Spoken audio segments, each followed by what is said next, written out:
Nah, ini kaitannya dengan strategi pertama kita di pagi ini yang ternyata tersentuh stop loss. Tapi jangan khawatir karena posisinya kita masih belum lihat ada perubahan stigma ataupun sentimen. Yang paling utama adalah kaitannya dengan beberapa level support yang masih mampu menahan penurunan. Tapi apakah nanti malam akan terjadi kejutan? Misalkan dia turun lebih lanjut dan bahkan mungkin menutup gap persis dengan skenario 2 yang sempat kita bahas di hari Senin live streaming kemarin. Ini adalah sana. Oke, inilah grafik dari US dollar. Kalau kita lihat dan perhatikan dolar 2 hari berturut-turut dia mulai kenaikan. Sebetulnya tidak hanya 2 kali ya, tapi melainkan kita sempat melihat ini dari beberapa waktu sebelumnya. Jadi kita kategorikan 2 kali terakhir ini melengkapi dari kenaikan yang sebelumnya sempat terjadi bertubi-tubi. 3 plus 1 doji candle, kemudian 2 candle positif. Artinya di sini balik lagi kita mungkin akan berada di bawah bayang-bayang kemungkinan potensi penguatan dari US dollar. Tapi apakah itu akan stabil apa tidak? Kita lihat secara teknis, kalau misalnya kita asumsikan kita memperhatikan 2 candlestick ini, berarti yang pertama adalah jelas di sini dia sudah berada di titik nadir atau titik tertinggi dari resisten candle pertama. Ya, jadi kita asumsikan high-nya sudah berada di area tersebut. Cuman 2 kemungkinannya, antara dia reject ke bawah atau dia naik ke atas. Nah, kalau dia naik ke atas, kita akan berhadapan lagi dengan resisten kedua. Itu berarti 50% dari long bar candle atau long candle yang pertama ini, yang paling tinggi. Kemudian yang berikutnya adalah resisten ketiga. Jadi kita asumsikan untuk saat ini dia berada di zona penentuan atau ya bisa dikatakan transisi ya. Kalau misalkan dia berhasil naik, berarti dia akan kejar ke resisten kedua. Atau kalau dia mampu naik lagi berarti dia kejar ke resisten ketiga. Dan bagi saya secara teknis ini berarti masih dalam periode yang sedikit kritikal. Kalau misalkan ternyata benar bahwa skenario kedua itu atau resisten kedua itu disentuh, maka kita punya peluang di sini mendapatkan rejection. Tapi sebaliknya kalau dia lanjutkan lagi, berarti resisten ketiga lah yang akan menjadi penopang atau bahkan batas akhirnya. Dan ujung-ujungnya, kalau memang ternyata dia terus mengalami penguatan, ya otomatis ini akan menjadikan emas agak sedikit problematik dan mungkin saatnya dia terkoreksi atau bahkan turun lebih lanjut menutupi gap yang sempat terjadi di hari Senin kemarin. Nah, di sisi lain, kalau kita perhatikan dari US Treasury-nya justru kondisinya adalah sebaliknya.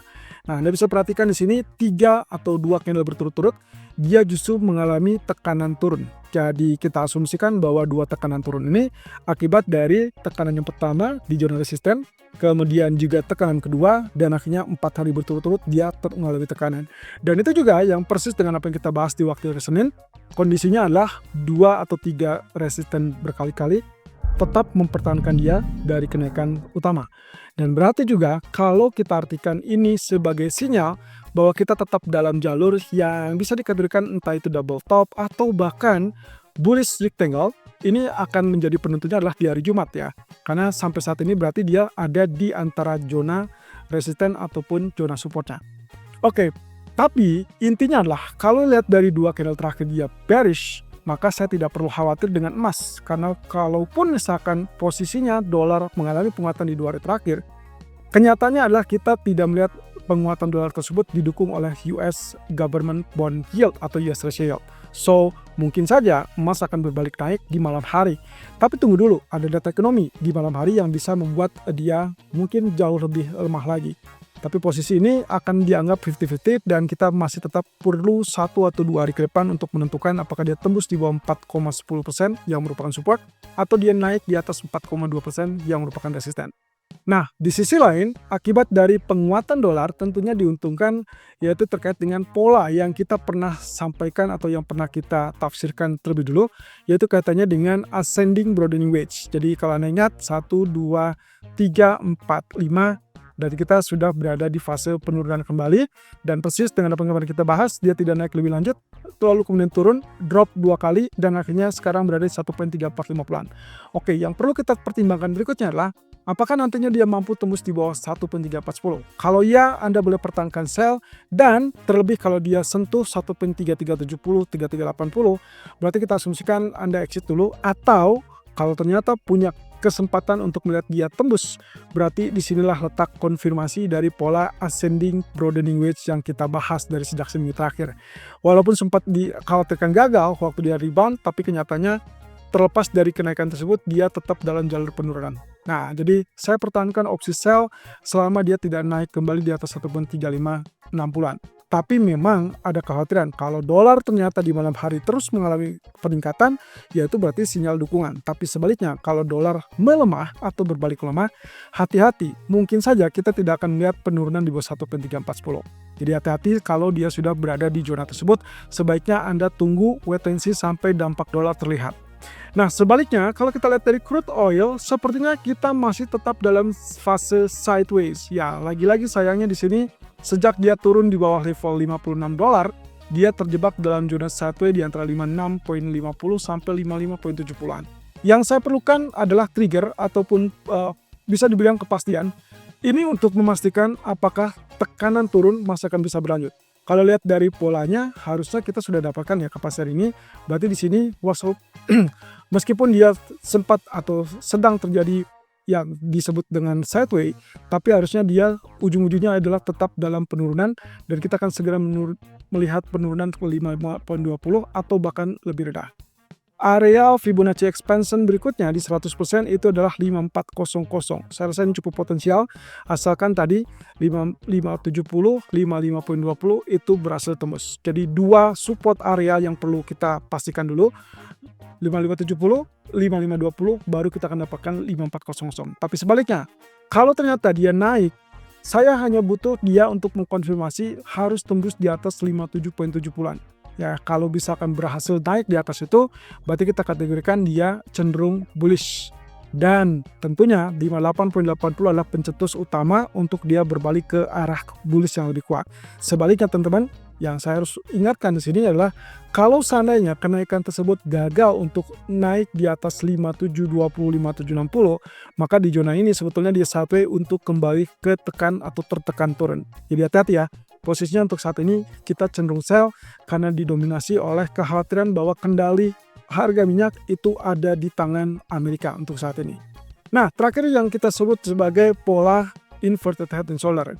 Anda masih ingat tentunya kondisinya adalah inverted head and shoulder di sini. Inilah head, ini bagian left, lalu di right. Sudah sejak 2 hari yang lalu dia confirm tembus. Neckline-nya adalah 4404. Dia naik, kemudian dia sempat pullback sampai 4397. Jadi area ini juga akan kita tandai sebagai area support psikologis. Kemudian dia naik dan tanpa ada jeda. Ya, jeda terakhir itu adalah pernah terjadi sampai 4430-an, tapi kemudian dia naik sampai 4500. Nah, yang menjadi masalah saat ini adalah terjadinya penurunan secara utuh. Dia 2 hari berturut-turut dan mengalami tekanan, termasuk tadi pagi dan termasuk juga sampai sore tadi ya, itu sampai ke 4415. Tapi coba lihat, posisinya tetap berada di jalur yang kita tandai dan saya rasa saya akan tetap konsisten dengan jalur buy. Jadi kalau Anda baca di artikel siang ini, saran saya adalah kalaupun strategi pertama gagal, maka saya belum menyarankan untuk mengubah strategi menjadi sell. Kecuali kalau dia berhasil tembus di bawah 44 atau ya 4400 atau 4397 ya. Yang paling ideal adalah berarti dia harus tembus di bawah 4490. Kalau yang terjadi berarti switch strategi menjadi sell, peluang targetnya adalah 4360, 4380 atau bahkan menutupi gap di area 4330. Ini mirip dengan apa yang pernah kita bahas di live streaming hari Senin, bahwa ada 3 skenario saat itu yang saya ungkap, bahwa yang pertama adalah menutupi gap itu akan terjadi di hari Senin dan Selasa, atau yang kedua adalah penutupan gap baru akan terjadi di hari Rabu atau Kamis, atau yang ketiga, skenario ketiga adalah menunggu sampai data non-farm payroll. Ternyata skenario pertama untuk menunggu itu di hari Senin ataupun Selasa fail karena harga waktu itu masih tetap bertahan di zona resisten ataupun kenaikan. Nah, sementara di hari Rabu sudah ada tanda-tanda terkait dengan penurunan, walaupun akhirnya dia naik kembali. Nah, sekarang pagi ini sampai ke siang ini dia sempat turun ke 4415, tapi kemudian dia rebound ke 4430-an. Nah, sekarang pertanyaannya adalah apakah skenario kedua akan terwujud atau kita akan harus tunggu sampai skenario ketiga di hari Jumat. So far kita artikan bahwa peluang untuk skenario kedua bisa ada, bisa juga tidak. Ini akan bergantung nanti sore ataupun nanti malam. Kalau seandainya beberapa jam ke depan dia bisa survive kembali di atas 4440 minimal, lalu kemudian dia lanjutkan lagi di atas 4460, hopefully dia bisa bertahan di atas zona 4460 untuk segera lanjutkan kenaikan yang tertunda.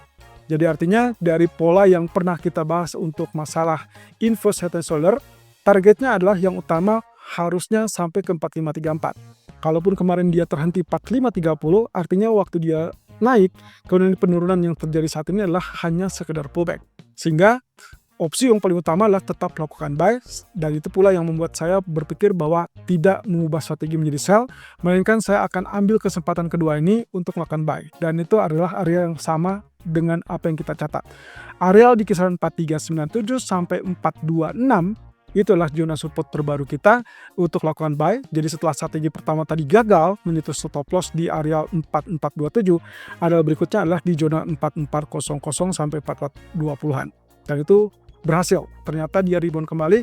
So dalam beberapa jam ke depan kita perlu kepastian kalau seandainya Anda setelah lihat video ini ternyata harga terus berada di atas 4450, 4460, Anda tetap pertahankan untuk lakukan buy. Sebaliknya, kalau seandainya dalam 1 atau 2 jam ke depan setelah Anda lihat video ternyata running price masih bertahan di area 4430, 4420, maka Anda persiapkan untuk strategi ubah menjadi sell, itu pun dengan konfirmasi setelah terjadinya penurunan di bawah 4390.